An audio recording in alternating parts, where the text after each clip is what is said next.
Welcome to How to Cook That. I'm Ann Reardon and this is... Dave Reardon. And this is an episode of Clever or Never Antique Gadget Edition. Wow. So, this crazy looking gadget. Contraption. I bought it at an auction and it was completely rusted. So I used electrolysis to get rid of all of the rust, and then I used a polishing tool to get rid of the last bits and polish it up.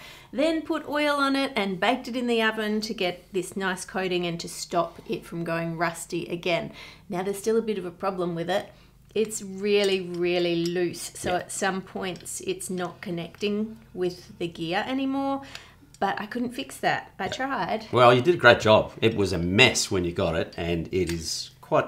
Look, it looks like it was new right now. Well, I don't know if it'll function like it is, but... If it was 100 years ago, it looks like it was new. Yes, you wouldn't find this in the shops nowadays because you could get your fingers caught in there and all of those sort of things. But it's pretty impressive looking. Like, this is the blade. I sharpened the blade as well because the blade was rusted. So you're supposed to put an apple there, and then it goes around, peels your apple, then the blade automatically goes back, and then this bit is going to push the apple off. Yep. Ready for the next apple. I like it. Shall we test if it works? Yeah, absolutely. All right. That should be nice and tight. Gotta go. Apple on, and... I will be fascinated, and I am. This is excellent. But see, my gears disconnecting is an issue, definitely. I need a some sort of special tool, I think, for fixing time machine. That's awesome. Wow. I'm amazed considering how old this thing is. The question is, will it push the apple off? Is it going to kick it out of home? And... here we go. Wow. It did! That was cool. Wow, so you don't have to put your hand on the apple. Pull it off, it is there. I mean, it's not perfect. We've got a few little bits, but that's pretty good. Yeah. I'm giving it a clever. Absolutely clever. Gadget number 2 was invented because of a problem of whipping egg whites. If you go back to the older cookbooks, like the one I have here for lemon cake, it says take the whites of 10 eggs, put to them 3 spoonfuls of rose or orange flower water and beat them an hour with a whisk. Wow. An hour with a whisk. Yeah. Like nowadays you just turn on your electric mixer and you're done. So I thought we'd see how it was just with the whisk. I've only got 5 egg whites, not 10. I was being kind to us. Originally they started with a birch whisk. They did not. They did. It was just birch branches and they stripped off the bark, tied them in a bundle, and that's what they used to whisk. And then somewhere along the line, someone invented the metal whisk. They're not actually sure exactly when this came in, but historians think it was sometime before 1841. Certainly I've got a book from 1865 that talks about you could either use this or the birch whisk, and they thought the birch whisk was better. So I thought we'd time how long it would take us to whisk these to soft peaks and which one's better. Well, I'm going to go the sticks. Really? Because if I fail with the sticks, no one will blame me. Okay, fair enough. Season the sticks, let's go. Let's set a timer. On your marks, get set, go.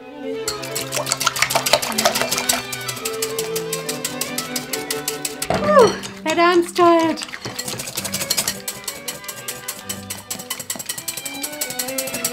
I'm out of energy. Oh, I'm not. Ooh, catching up.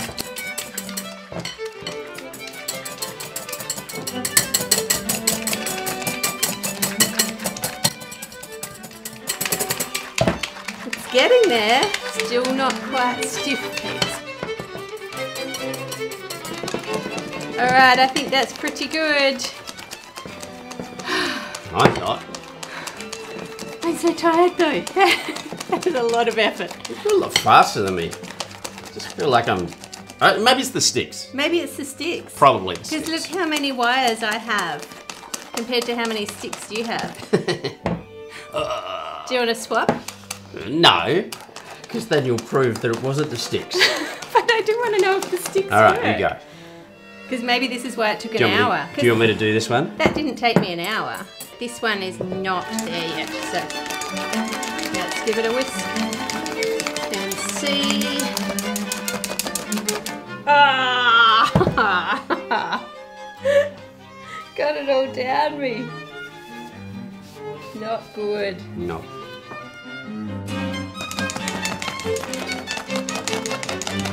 Yeah, your turn. You might have wrecked it.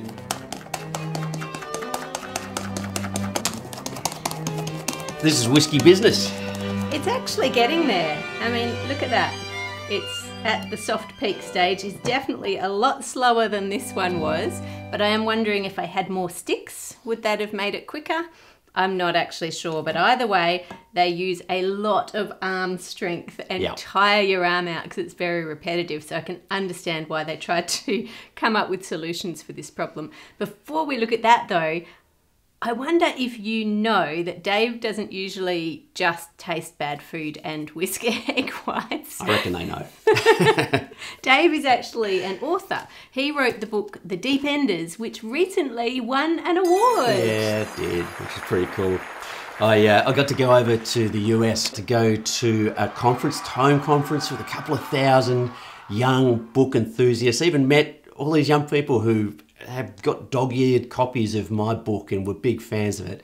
So that was really cool. And some exciting news to announce to you all. Yes, today we can announce that after a long time, the sequel to The Deep Enders is done. It's ready to go. It's with our publisher in America right now. They're just tweaking and doing the cover and all that sort of thing, but it's coming out. So can we pre-order now? Yeah, you can pre-order now. We'll put a link below and you can jump on all the websites and Amazon and all those places where you pre-order, and then as soon as it comes out, you'll get your copy. Awesome. And if you haven't read the first one yet, make sure you get that so you can read it first before you get the next one, because it's in a series. It's good fun. All goes together.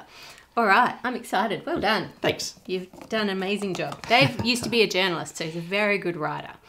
Now, egg white problem, sore arms, people everywhere trying to whip egg whites. So then lots of people started making and patenting inventions to try and solve this problem. Right. And the first ones were things like this, which were a container, and then inside the container is a whisk that spins around, which, while that's good, it's then hard to get the egg whites out of the container. Yeah. So that was sort of the first level of inventions. And then Monroe invented this, which attached to the side of your bench, and then you turned a handle and it spun the whisk for you in the bowl. Then on this one, they've attached it to the side of the bench, but it's coming up and over instead of off the edge. And then this one looks very similar, but it's got a handle on the side and then you wind here, but it doesn't have the whisks. It's got this little paddles, which I don't think would whisk egg whites very well. A lot of people put a lot of effort into solving this issue. Well, it's a big issue. Then T. Earl, he was really into egg things, and I can tell you why, because he has so many patented egg beaters. This one has the handle on the side, the thing going round, and more of a whisk at the bottom. And I like the little pretty hearts that are in the wheel. Of course. But I think that one's pretty amazing. So this was 1866.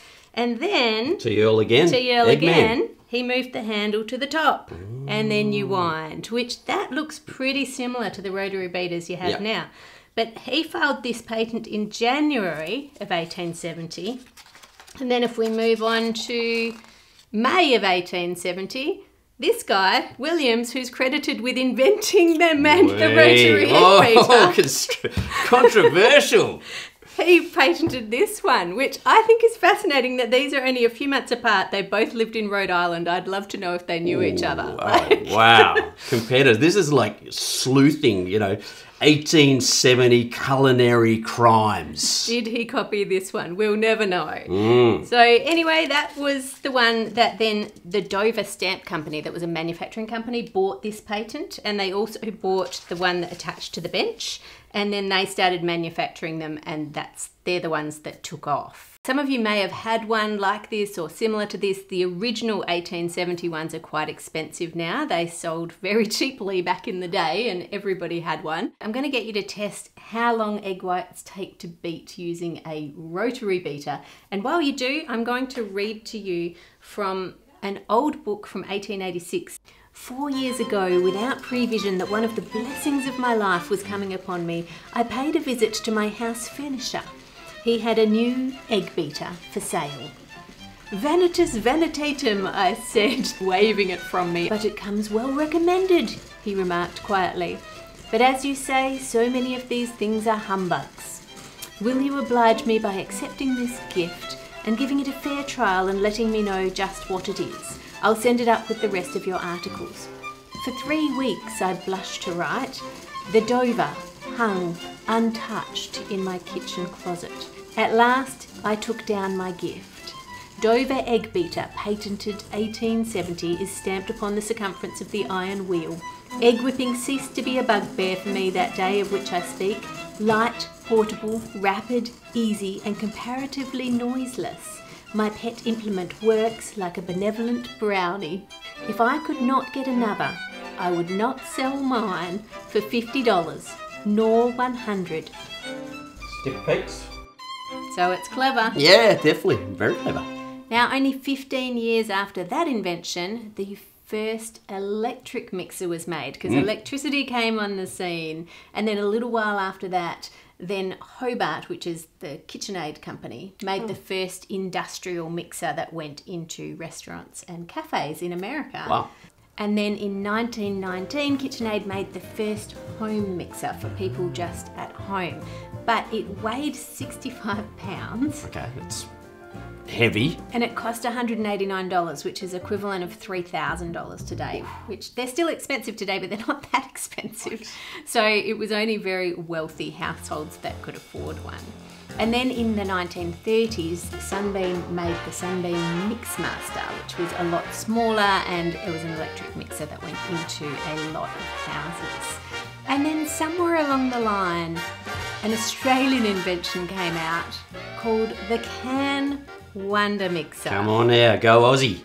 This does not have electricity connected. It is hand cranked stand mixer. Give it a go. We are an innovative nation. Now, what date do you think this is from? Given 1920s was the KitchenAid ones, and then 1930s the Sunbeam Mixmasters. Given it's a home device, maybe 1920s, mid-1920s? I could not find hardly any information about this, and it took me a long time to track down the patent for it. And I was really surprised when I discovered the patent is from 1953.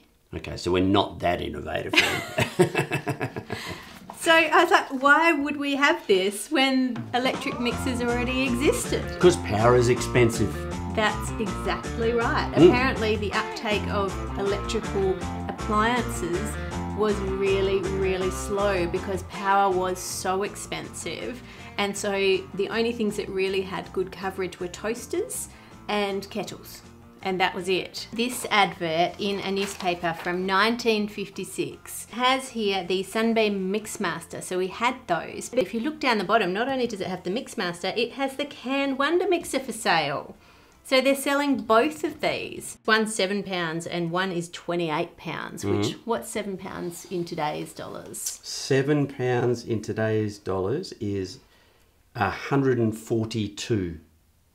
So still quite pricey, but then by comparison, the Mixmaster would be... Well, 4 times, so 568. Wow. So it's a lot more expensive to get the electric one, plus you've got to then pay for the electricity, which was very expensive. Yeah. And on top of that, the cities of Australia had power, but the rural areas didn't all have reliable power until about 1960. So there was still a market for something like this. Come on, I'm back to being innovative. Well done. I think it's cute. Yeah, I like it. And it's super smooth. Yeah. It's actually like, I'd use it now. I even found a picture of one of these, a very similar model, that instead of having the hand cranked handle, it had this weird attachment where you attached a tap hose and it water powered it.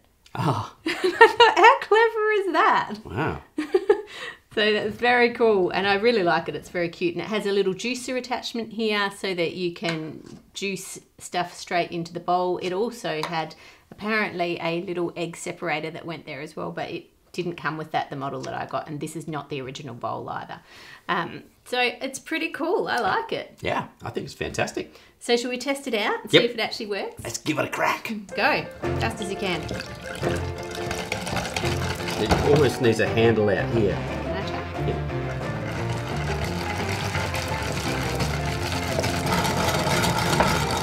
it's a lot faster. The guy who invented it, his name was Sydney Duncan Mountsie.